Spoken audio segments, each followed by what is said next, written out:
এখন সংসদে বাধা দিব চেষ্টা কৰিলে কিন্তু আজি আমি ফেব্ৰুৱাৰী মাৰ্চ মাহত যোৰহাটতো আমি তৃতীয়খন ফ্লাইঅভাৰ আমি আৰম্ভ কৰি দিম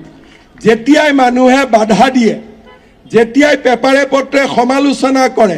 মোৰ গাত এটা অদ্ভুত কৰবাৰ পৰা শক্তি আহি যায় যে আৰু দুগুণ উৎসাহেৰে কাম কৰিবৰ কাৰণে যিসকলে কিয় ফ্লাইঅভাৰ বনাইছে বুলি মোক সমালোচনা কৰে তেওঁলোকক মই এটাই উত্তৰ দিম যে অসমৰ চাৰিওফালে মই ফ্লাইঅভাৰ বনাম চাৰিওফালে মই ফ্লাইঅভাৰ বনাম এক জায়গাত নহয় আপোনালোকে যদি মোক এটা দিন গালি পাৰে কিয় ফ্লাইঅভাৰ বনাইছে পিছদিনাখন মই দুখন ফ্লাইঅভাৰ চেংচন কৰি দিম গতিকে কাৰণ অসমৰ ৰাইজে উন্নতি বিচাৰে অসমৰ ৰাইজে বিকাশ বিচাৰে তাৰ প্ৰমাণ কোনোবাই যদি চাব খোজে আজি ৰাতি 12টা বজালৈকে ইয়াত থিয় হৈ থাকক যিমান ল'ৰা ছোৱালী আহিব সেলফি উঠিব সিয়ে প্ৰমাণ কৰিব যে অসমৰ ৰাইজে উন্নতি বিচাৰে